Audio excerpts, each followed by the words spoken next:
Good evening, everyone. Hi, everybody. We're going to keep the room open for a couple more minutes as people enter. Let's see if anybody's here yet. If you're here, say hi in the chat and let us know where you're from. Right. Welcome. The dinner hour webinars, I'm noticing, have less people actually attending in person. I think maybe they're watching the recording. I don't know. So we'll see.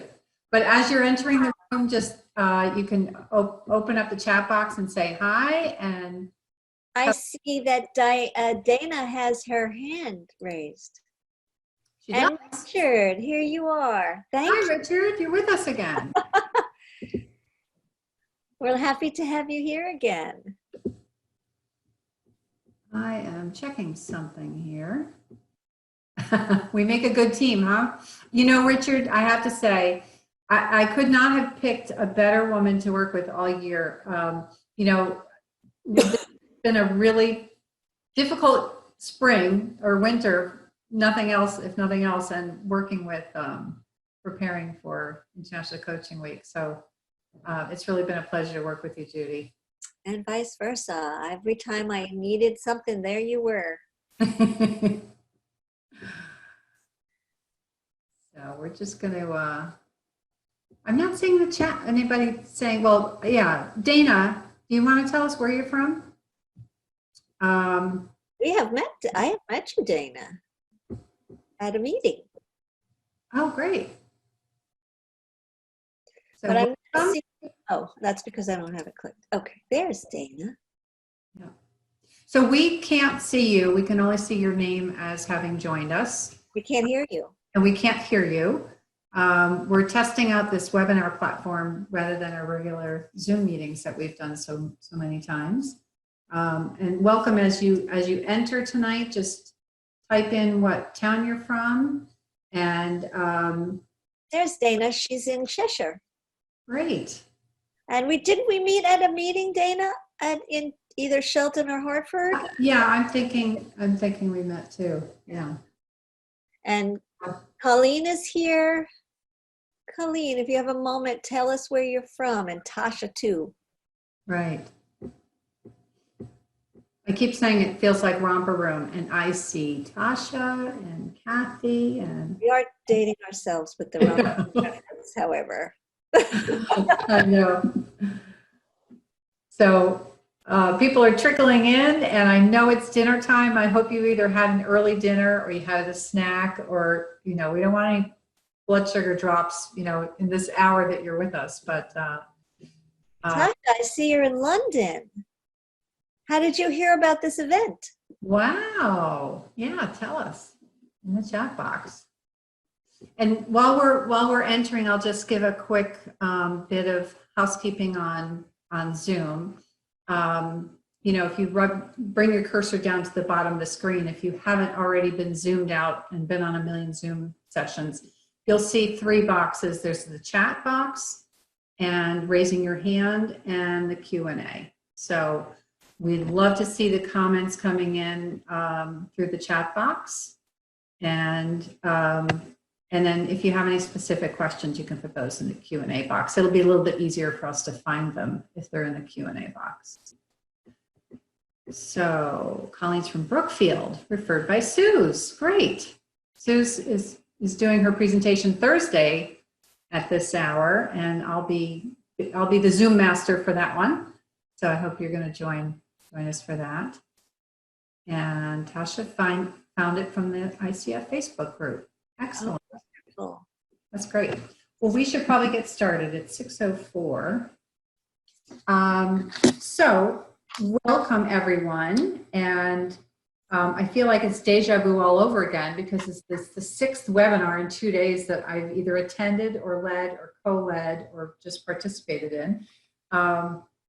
This is Raise the Bar webinars, 5 themes, 5 days of learning that ICF Connecticut has put together in honor of International Coaching Week. And my co-partner in crime here, Judy Garfinkel, has done such a wonderful job collating this whole thing.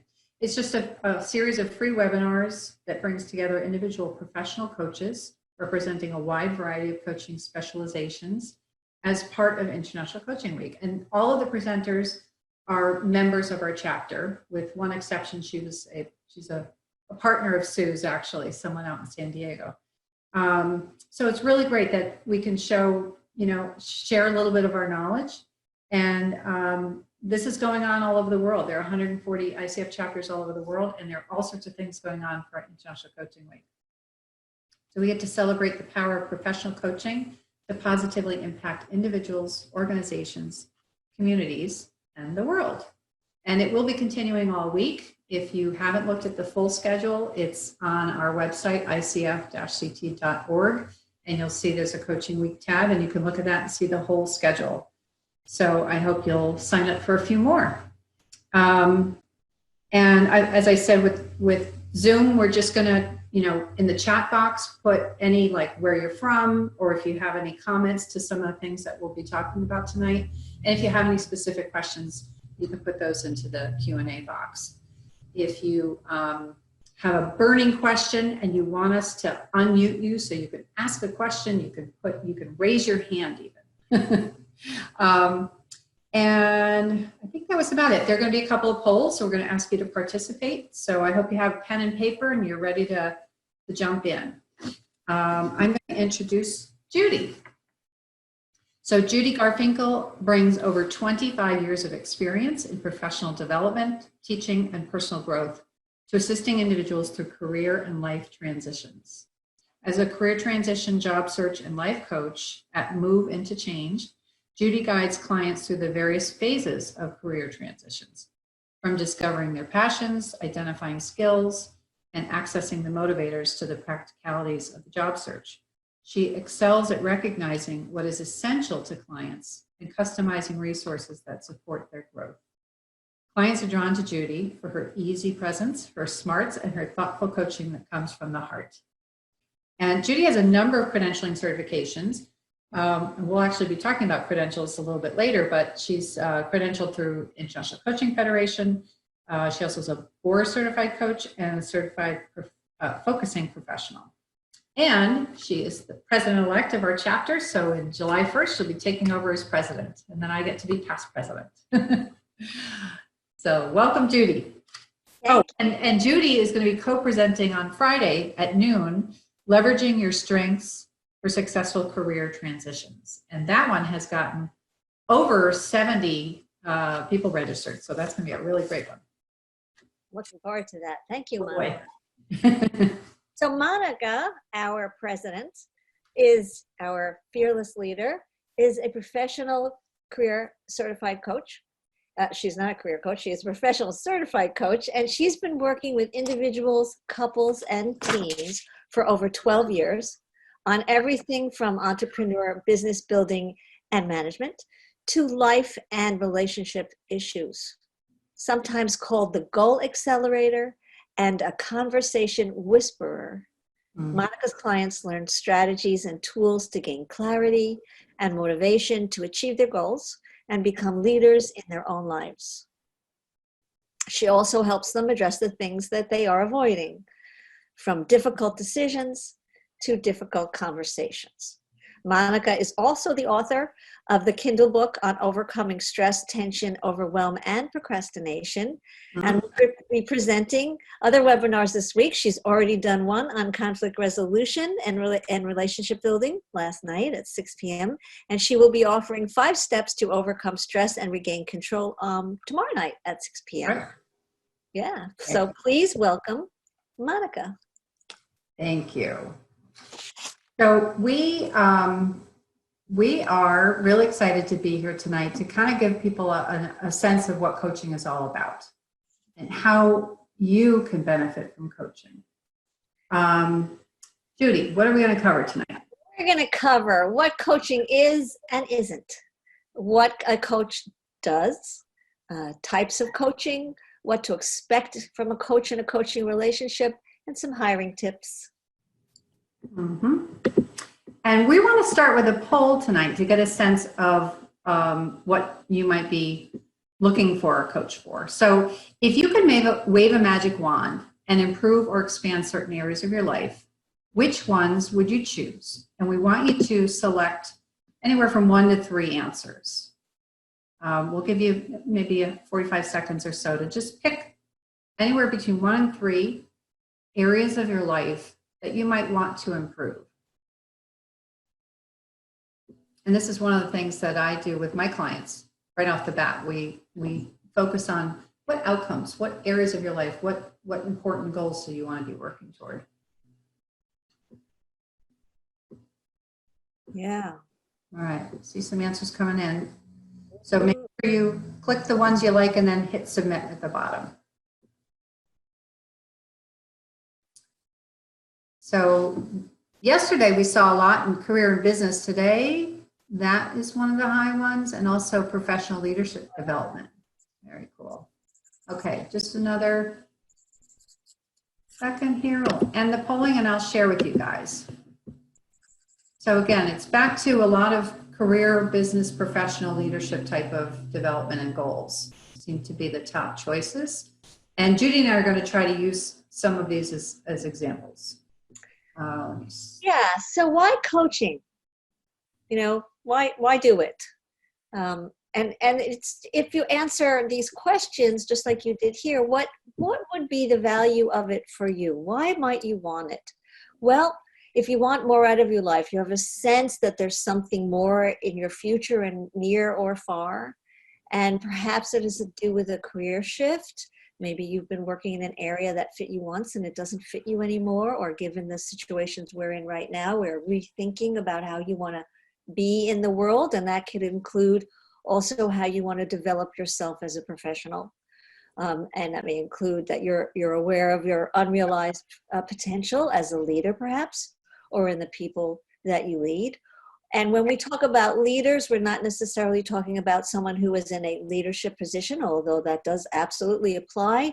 It also applies to how you might be a leader in your own life. And that would include maybe dealing with some places where you're stuck. You might have tried changing in a place in any area of your life and keep hitting a wall and maybe given up, or still have a sense that there's something there that you can do about it, but you just don't know yet what it is. And, or you would know what you want, but you can't figure out how. And that could be, I want to develop my leadership skills, but I don't know how to go about it. I don't know where I need to grow, or I have a sense, but I'm not absolutely sure. Or it might be that I know there's something out in the world that has more meaning for me in my career, but I don't yet know what that fit would be for me. And if that's how you're feeling about anywhere in your life, it could also be that you're aware you're needing some more life balance, or your relationships could be a little better. If any of those areas are speaking to you today or in any other day recently, coaching could be for you. Absolutely. So what is coaching? There are rumors of what coaching might be, or what you might have a sense of what you think coaching is. I want you to just take a moment to try to answer that for yourself. And you could write it down. You could share it in the chat box. Just take a moment. What do you think coaching is all about? We'd love to see some answers in the chat box. No wrong answers. That's right. And it's interesting, Judy, I've noticed in the education profession, someone who's called an education coach is actually much more of a mentor. So sometimes it's not that, you know, it's the right answer, but it's in the wrong Field. Context. Right. Yeah. Oh, I'm seeing some answers in there in the chat box. Helping others learn how to help themselves, helping others achieve their life goals. Right. Exactly. Absolutely. It's definitely a helping profession for sure. Yeah. So, why don't we just go ahead and share what the definition is? I see I here also find a path of meaning. Finding a path of meaning. That's very true. And based on your first question of what area do you want to improve in, you might have a really set idea about what you want to do, and that's going to change sort of the definition of what you think a coach is going to help you with. But ICF, International Coaching Federation, considers it partnering with clients in a thought-provoking and creative process that inspires them to maximize their personal and professional potential. So it's a partnership, it's a creative process, and it's really about maximizing. And so I'm here and I'm moving forward. It's also very client-driven. So we don't have the agenda. We as coaches don't have the agenda. We might offer a framework, but it's really the client's agenda. And it helps you focus. Judy and I were talking a little bit more about what exactly it is. If I had a goal of moving up in leadership in my job, let's say, so I know what my goals or my outcomes might be.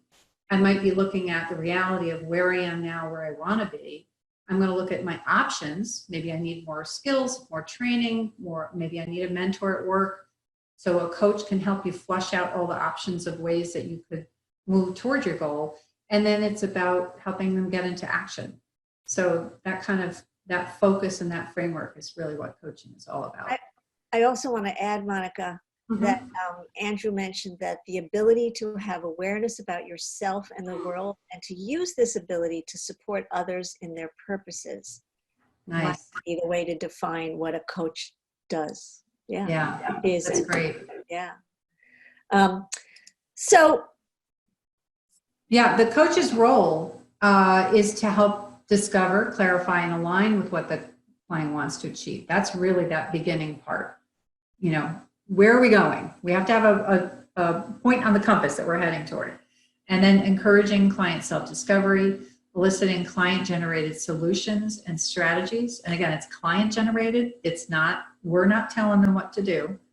And then holding the client responsible and accountable. And it's like, did you do your homework? No, it's not really about that. It's like, so how's it going? Or, let me know when you get that thing done. Or when they come in for another session, you might say, so, what did you accomplish since I saw you last? And Judy, I don't know about you, but if someone comes back over and over again and still hasn't done that thing that they said they did, that's really where you get to dig in and see what's going on. That's really the value. There's a lot of value in that, and not a scary way, in a championing of exactly. So what coaching isn't, right? What is it not? Well, it's not therapy.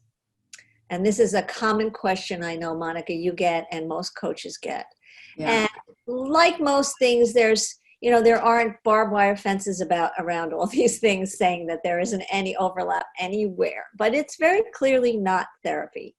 And one of the ways I describe it to my clients or potential clients is that therapy is a diagnostic profession.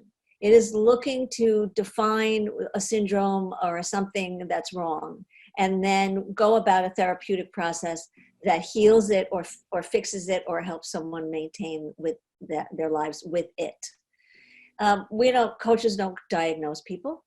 Coaches have the sense that people have within them the ability to do what it is they need to do, and we are there to draw out that potential and that awareness and the actions to help that person take that.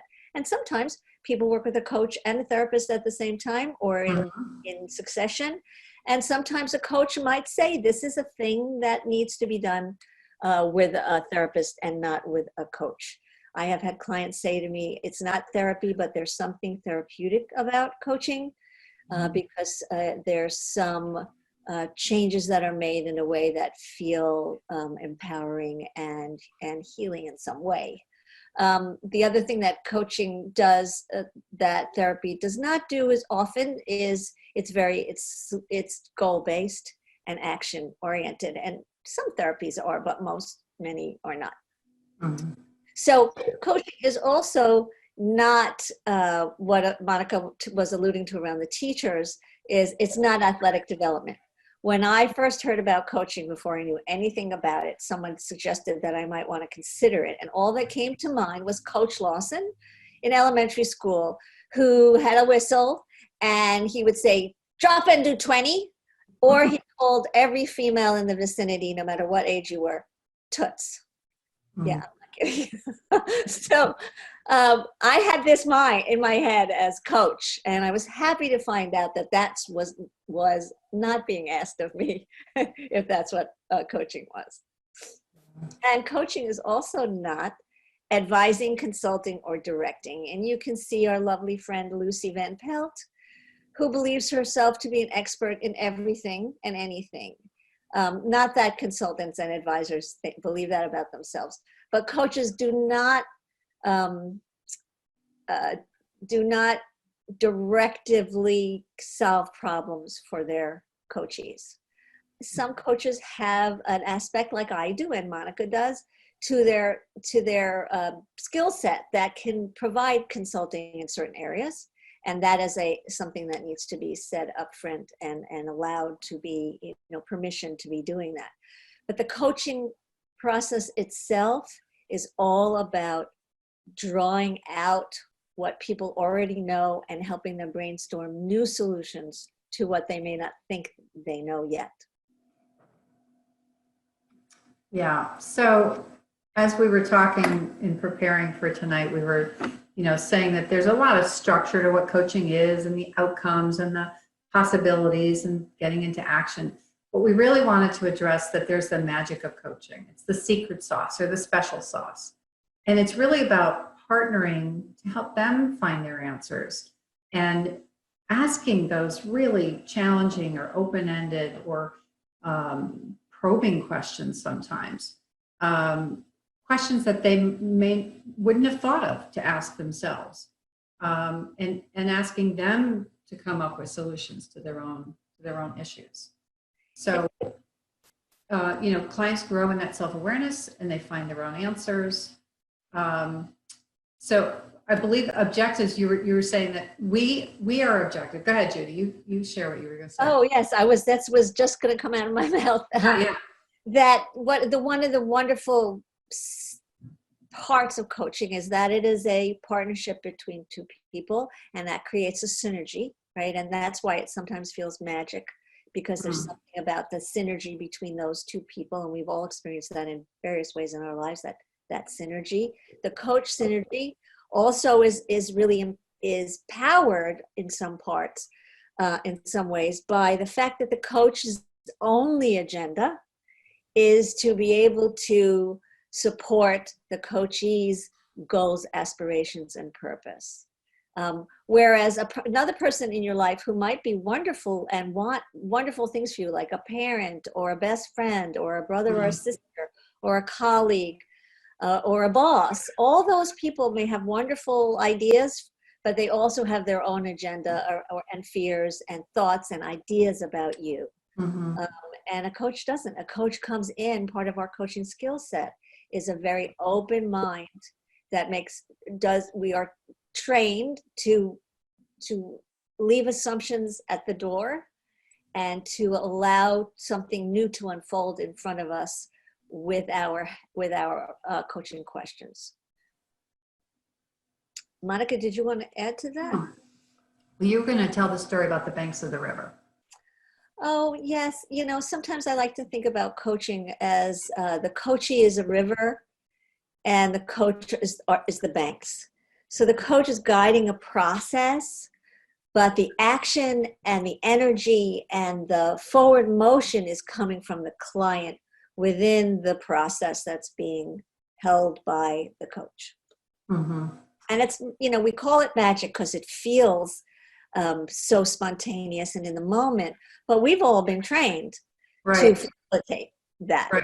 There's science behind it as well. And depending on what the client is coming with to you that day, we as a coach have any number of different tools we can select, and part of it is intuitively knowing which direction to take the client, and we've also designed an alliance, like we get a sense of what a client needs, what helps them learn, what helps them grow. And over time, we get a sense of what things are going to really help them move forward too. So there's that intuitive magic to it a little bit too. Yeah, so there have been many studies, and ICF Global runs this study every year in different topics. So in 2017, they did the ICF Global Consumer Awareness Study, and just seeing what were some of the reasons why people were hiring a coach. And as you can see, the range is 32 to 43% for all of these. So it's pretty typical. A lot have to do with work and team performance, communication, productivity, career opportunities. And then I think self-esteem and self-confidence tend to be not the reason why they, although some, chose it as the reason why they hire a coach, but it's often a byproduct of coaching as well. And then work-life balance, as a life coach or a holistic coach, I help people in all areas of their life. So they might be working on something that has to do with how they're showing up as a leader at work, but then also how they're doing work-life balance with their kids, or maybe working on their health as well. So it can be a wide, holistic approach. Right, and many of these, as Monica is also alluding to, is some of these things intersect and overlap. For many, the improvement in self-esteem and self-confidence is a byproduct or a positive side effect of the other work that folks are doing. I find that when I work with my career transition and job search clients, that when I work with them, not just on finding out their strengths and their skills and their passion, that already builds confidence. Mm-hmm. And later when we're working on a resume, that whole process is also, again, confidence building. So it's a byproduct of a lot of work that coaches do as part of the coaching process. Right. And I'll just add one other thing, that humans have this negativity bias. We're always looking for what's wrong, or what's wrong with me, or I'm not good enough, or we have, all these negative tracks. And when you're in a session with a coach, the coach is helping you focus on the positive. So you can't help but start seeing yourself through new eyes. And sometimes we ask you to challenge yourself. What are you grateful for? What are your strengths? What are your wins for the week? And you start to retrain your brain to look for positive things, which really ends up helping your confidence and your self-esteem. So this slide is about the types of coaching, and we both alluded that we have different niches, if you will. I work with a lot of home-based entrepreneurs, so it's about a career and business, but I also work with couples who are getting ready to be married or are already married. I've done workshops on retirement planning. I kind of cover a lot of bases, and I've done some work in companies as well as with individuals. Judy, why don't you say a few of the things you've done? Oh, well, one of the parts that I love about the work that I do is I could take people through the whole process of deciding what next, all the way through negotiating their salaries. And a big piece of the work I do is in their presence and their interviewing skills, because I have a performance background, so I bring that to the work with people. And also people have come to me, one of our sayings as coaches, as ICF coaches, is we coach the person, not the problem. Right. So often a person might come with, they want to change careers, and that's something we're going to focus on. But really there's something else that they need to shift and change in their lives that has nothing to do with their career, but of course does have something to do with their career. And so we work on what is in front of us. A good coaching training framework, which anyone who is certified through ICF will be adaptable to many different types of coaching. And we do have niches, because that's how people find us, and that's where we spend a lot of our time. But many of us do other things as well. Right. So if you were going to make a decision, say you were going to decide to work with a coach, what would it mean? What does it mean? What will you need to think about? Well, it's an investment, and this actually is a part of the ICF 2016 Global Coaching Study. So this is part of research that was done into what are the significant investments people make. And obviously it's a financial investment, which varies by region and specialty and type of coach and coaches' years of training, etc. So that is a conversation that you have with a potential coach. And with people who might recommend coaches to you. One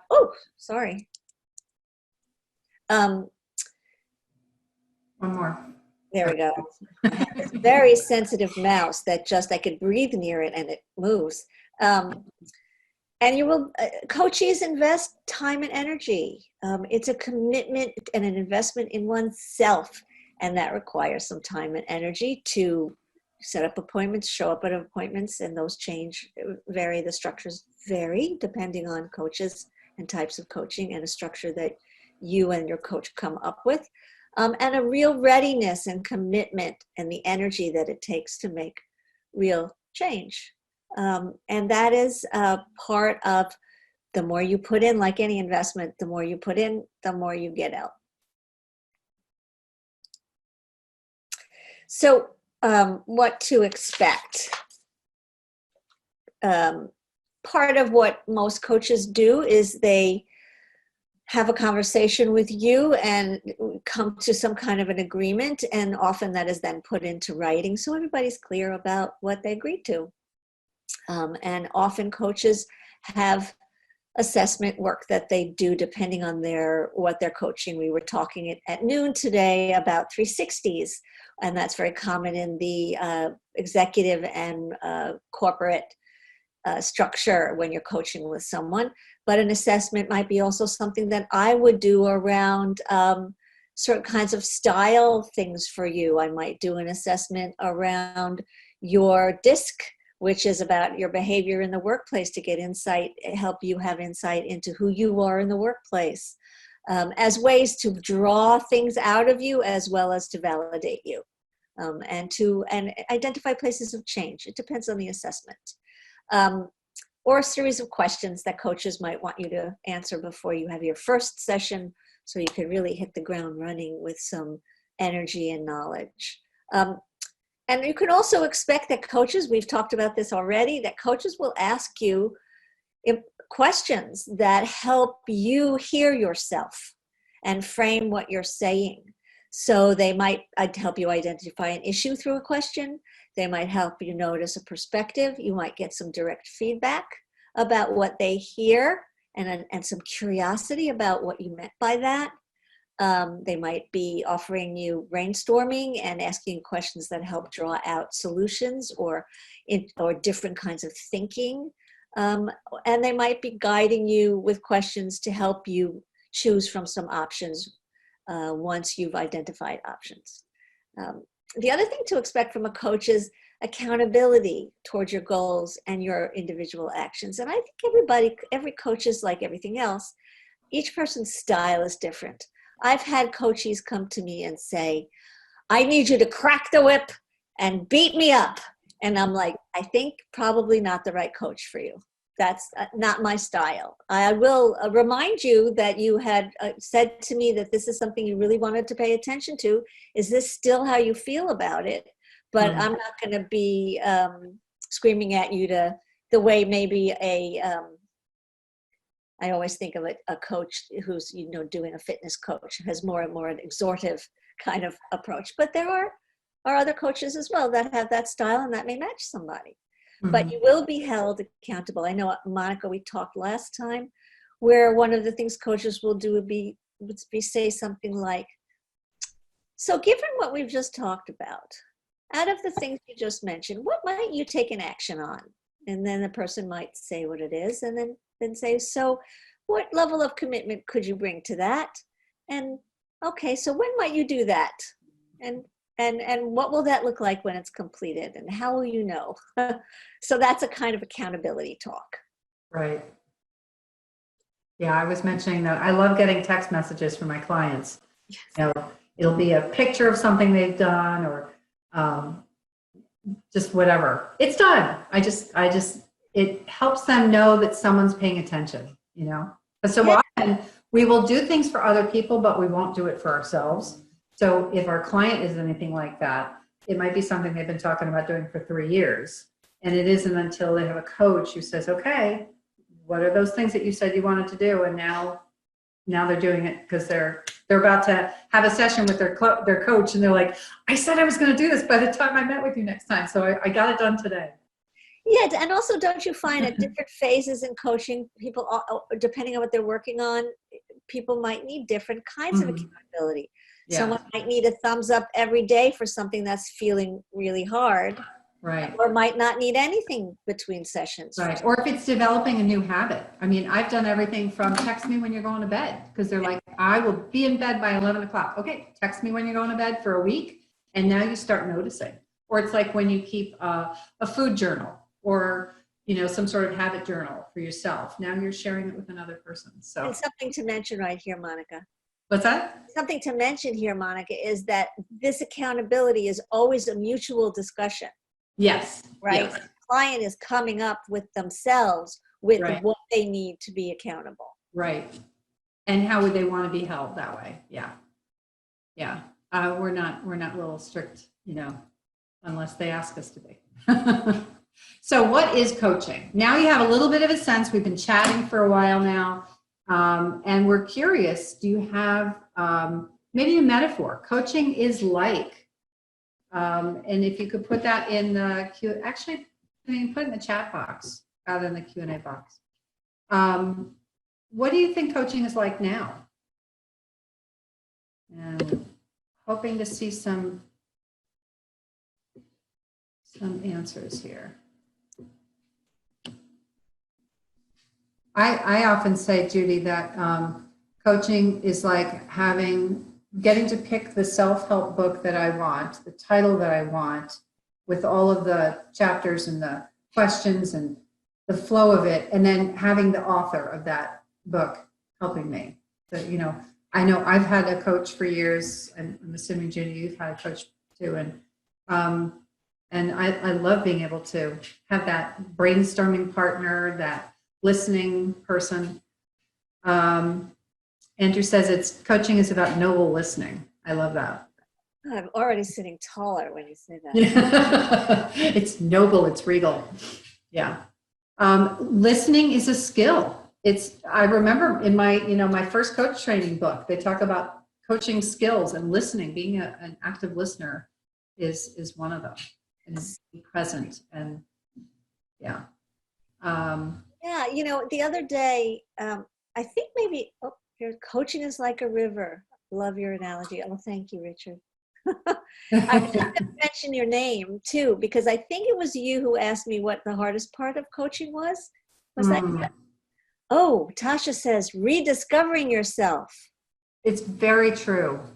Yes. Yeah. And it's not unusual in the last 12, 13 years where something has led to a question like, well, what did you like to do when you were a child? Like before you had the responsibilities of being an adult. It's like finding your true self again. And maybe that comes also when you're an empty nester and now you're living for yourself instead of for your kids or whatever. It's like also for me, when people talk about like when they were little, it's like finding that, but in the context of much more wisdom. Oh yeah. Yeah. So that you bring that back, you rediscover that, but you put it into this container of the person you are now, which is such an expansion of a human being. Yeah. Yeah. Thank you, Tasha. Rediscovering yourself. Coaching is like a river. Coaching is about noble listening. Fabulous. Great. Yeah. And very best way to know about what coaching is of course like anything else in life, is to experience it for yourself and have your own version of what coaching is for you. Yeah. So I think if you were going to hire a coach, there are probably some things to think about, questions to ask, things about the coach's experience, their training, maybe some specialty areas, which Monica and I already told you about ours, but there's so many specialties out there. Yeah. We have, this week, we have a bunch of different specialties that you could take advantage of learning about. You might ask who their typical clients are, some of their philosophies about coaching, maybe about assessments or some success stories that relate to something you might be looking for, and then asking if they're a member of ICF or hold a credential. So why, Monica, would it be important to have an ICF credential?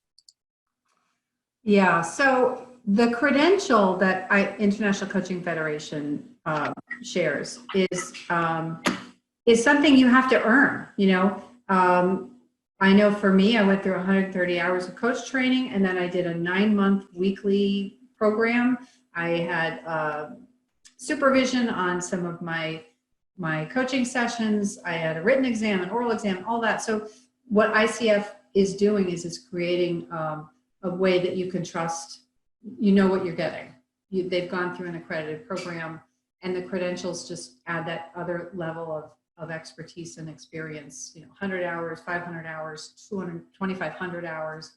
I know I have over 1,200 hours of coaching already.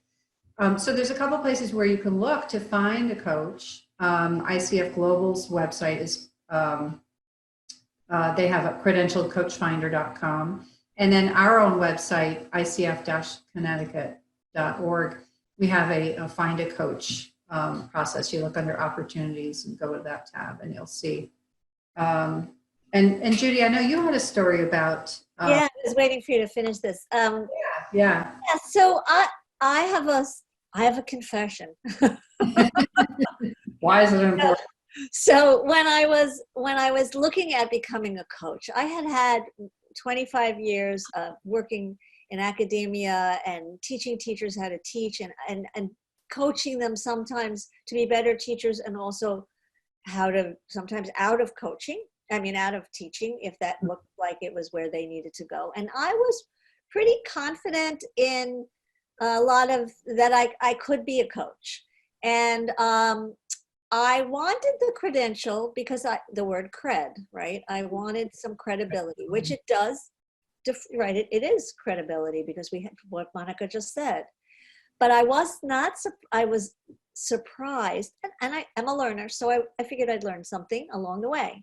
But I was blown away by what I learned about what I didn't already know, and also the validation of the skills I did have, but how to amplify them, and also why they were important and how to use them in a coaching way.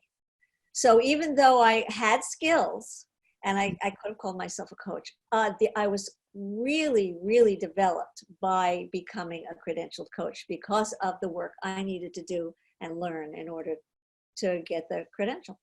Yeah. So there is a recommendation to interview at least a few coaches before you choose who you're going to work with. This is what our Find a Coach directory looks like on our website, and you click on the specialty and pick what area you might be interested in, and so on. And you can find coaches in our state. Yeah, so ICF is the International Coaching Federation, right? So been around for 25 years, as you can see on the slides. Big celebration about that this year because it's one of the pioneers in developing the global standards for our profession of coaching, including core competencies, ethics, and conducting industry research. And like, I come from the dance world originally, and just like the dance world, you could be never taken a dance class in your life and hang out a shingle and say you were a dance teacher. You could, because there's nobody overseeing it. What ICF does is it oversees us so that they're not only taking care of us as coaches and helping us train, but they're making sure that coaches who are going out into the world are well trained and living up to ethical standards. And that's hugely important when people are hiring people to work with them on things that are very personal and life changing.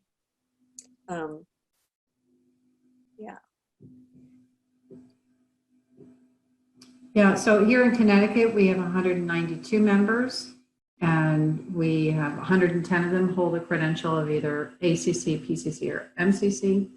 And it's International Coaching Week, so we're really excited. There are 140 chapters all around the world. There are over 40,000, I think about 40,000 members, 38,000, something like that, members of ICF all around the world.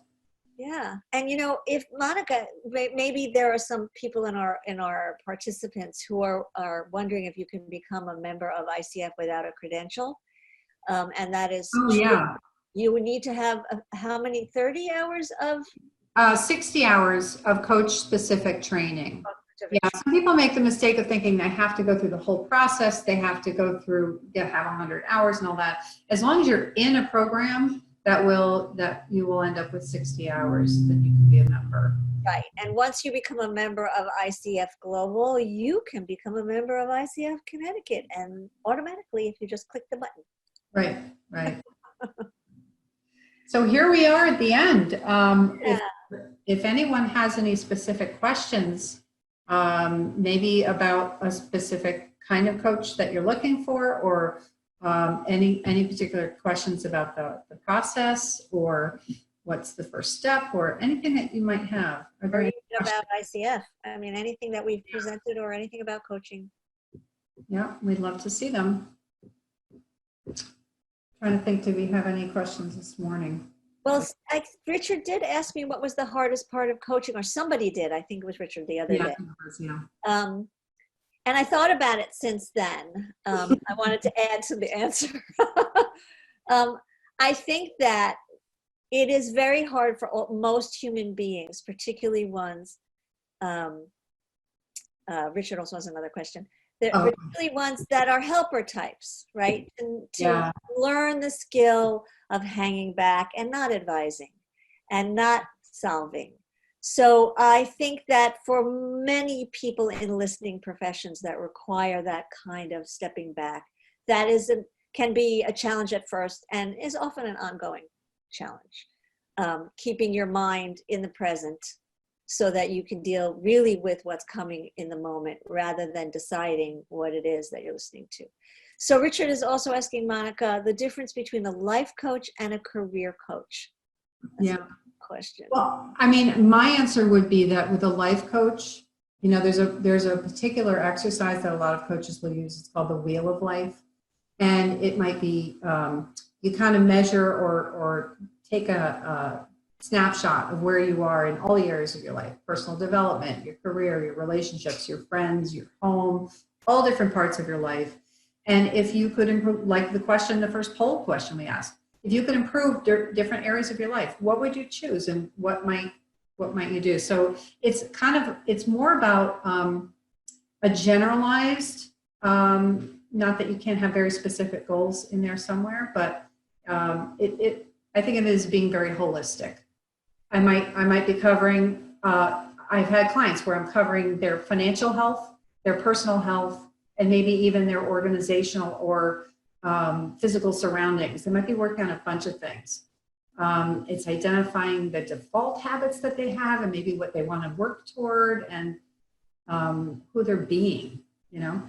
Yeah, and I would add, Monica, that it can be confusing, Richard, because there are different ways people put coaching in context to other coaching. So I am on a coach matching site that if you're looking for, you have to look for life coaching first, and then career coaching is a subsidiary of life coaching, right? It's all life. Yeah. So, career is a part of life, and as I said before, we're coaching the person, and it's often that who you are in the coaching process at the beginning and who you are at work and who you are in relationships, there's often a correlation between those things that you bring to that, obstacles you bring to that, patterns you bring to that will happen, will show up, kind of know where you go. But I would also add that career coaching has also its own niches.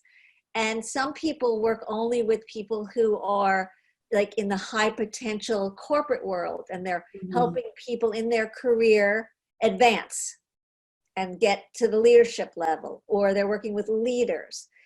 People like me are working with a different kind of transition, which is, I can do that work, but it's really my bailiwick is really working with people who are trying to figure out what next, because they are rethinking who they want to be in the career world, or they are coming back from a hiatus like COVID-19, or they've taken time off for their children, or they were ill or taking care of a parent, or they are in a divorce setting and they have to go back to work, or they have to change their work because of the divorce. Those are areas where that's a kind of transition as well. So there's different kinds of career coaching too. Yeah. I'm seeing in the question and answer that Colleen has an observation that she says she's a licensed clinical, she's an LCSW, licensed clinical social worker. And it sounds like it's like coaching is kind of like practical therapy and blends nicely. Would we agree? Yeah. Yeah, there's an overlap when there's practical, or you can even think of like cognitive behavioral therapy has some coaching aspects to it, right? But most people, if they're coaching, are coaching separately from their social work or clinical practice, because there's some ethical, there's some different ethical requirements and things like that. But yes, definitely an overlap and do blend nicely in certain ways. Monica, can you see Andrew's question? I'm reading this next one and it's a little long. So what I'm getting out of it is that if you're recently laid off and you're saying, well, now I have the chance, maybe I should switch because I've always wanted to do something else or be somewhere different. And yes, there might be a big change. You might need to do some training. You might have to take a big cut in pay. And you have to decide whether, do you have the financial strength to be able to take that huge cut in pay, to take the time to grow in a different area. And it is a scary part. Yes, absolutely. And it is not, you're not alone, Andrew. A lot of people are saying, I have hated my job, or I've seen the handwriting on the wall that I really didn't want to stay in this. And now's my chance. I'm home. I can dig into this work now because I have the time. And yes, there are scary limitations to it. Sometimes it feels scary, and some decisions to be made about how you want to structure that. Yeah, and I love the way you're ending with, I'm wondering if the layoff was actually a blessing and trying to view it as such. Boy, if you can think of, this is an opportunity and see the glass as half full, you are in a better place already. Absolutely. I will share that I know I've had clients, I don't know about you, Judy, but someone who said, I've always been in corporate and now I either want to become a coach or I want to start a business or I want to change dramatically, but I can't afford that big cut in pay. So you may find that, yes, explore that other area that you're interested in, but don't cut off the one you could get a job. Right now the market's going to be really tough. So you may have to take a job in the thing that you want to leave, but depending on your age and your experiences, you can always keep that other one in mind. I would, right now with the job market that's going to be really hard, I would consider both. And if you end up taking a job that is the one you want to leave, keep that other one in mind. And what skills do I want to build? How could I get myself even in a higher place when I do jump to that other thing? I don't know about you, Judy. Can I tell a story about that? That might be helpful. Sure. I had a client who had had a PhD in his field and had been recruited to the United States to work from England. And he had this wonderful job that he really loved for a long time. And he had done it for 7 years. And then he had this sense that it just wasn't what he wanted to keep doing. And so he came to me and we did the process that I do with people, which is, a series of questions and activities to draw all sorts of elements of what an ideal career might be next for him. And in passing, he mentioned that he had always wanted to be a therapist. I think I mentioned this the other day, but in a different context. And so we pursued that, and he had some obstacles around that. One of them had to do with the fact that his parents had worked really hard to pay for his PhD, and the other thing that he might need to get more schooling for this thing. But he could really feel this draw towards it.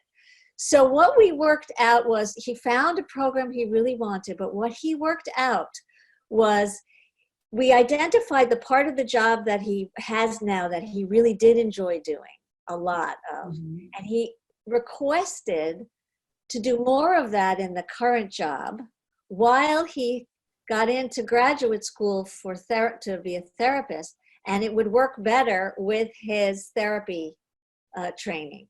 So he didn't get it right away. The boss said it's not going to happen right away, but as soon as it opens up, I will pull you into this, but in the meantime, you're going to have to manage this for a little while. And then he was able to shift it so they had a job that could pay his bills while he could free himself up to he picked a 4-year training program. Not all therapy programs are 4 years, but he was really thorough and he found a program that spoke to him. And he's graduating now this year. That's a great So there's lots of ways you can think about this. And that's that magic of coaching, because if you're feeling really stuck, the biophysics of it, your brain is shutting down. It's, your peripheral vision is gone. Your ability to think of options can be really lost. And that's why having a coach to do this discussion with and see the possibilities, maybe challenge you if you're like, oh, I'm scared, I don't know if I could do that thing.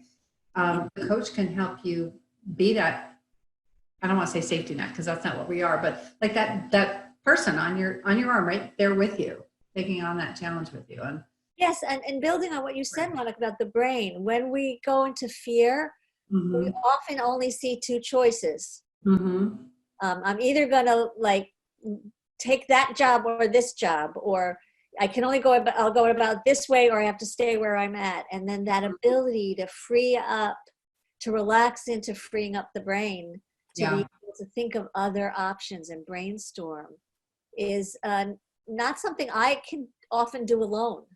Yeah. I get stuck in my same loop of thinking. I ask the same question, I get the same answer. And then I go down that road, and then I ask the same question, and I get that same answer. Yeah. And it's that synergy, right, Monica? When you work with a coach or you were the coachee, it changes.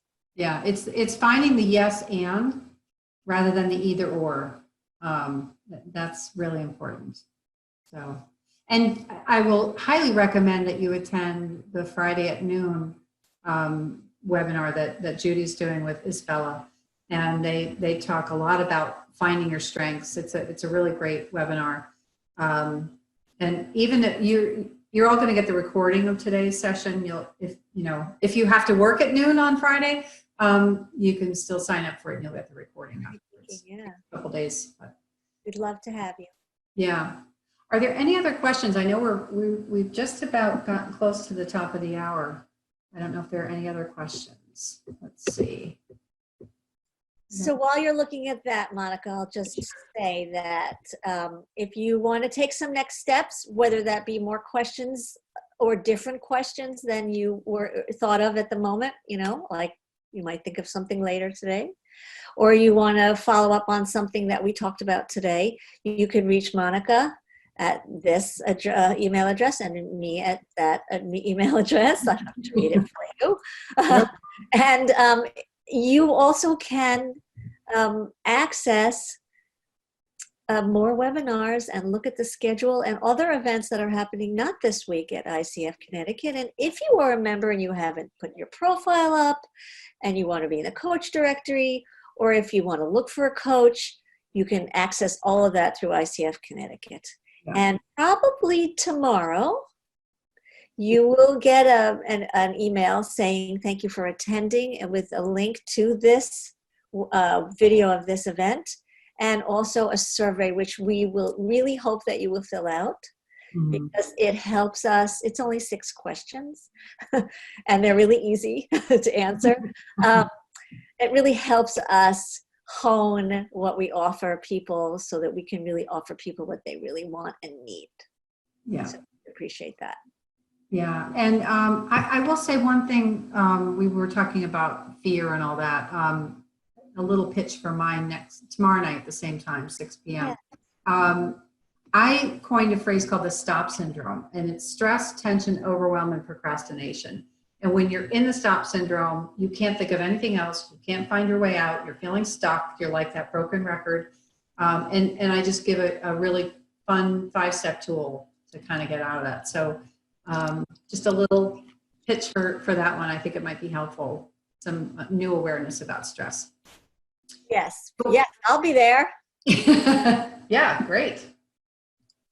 So I don't see any other questions in the question box. I think we're all set. Thank you all for attending tonight, and we hope to see you more later this week. and keep track of the events that our chapter is doing. And if you have any interest in being a coach, please reach out to one of us, because we can certainly help you know more about that. Thanks. That's it. Thank you, Monica. Thank you all for coming. Thank you all for coming. We'll see you soon, we hope. Stay well. Bye.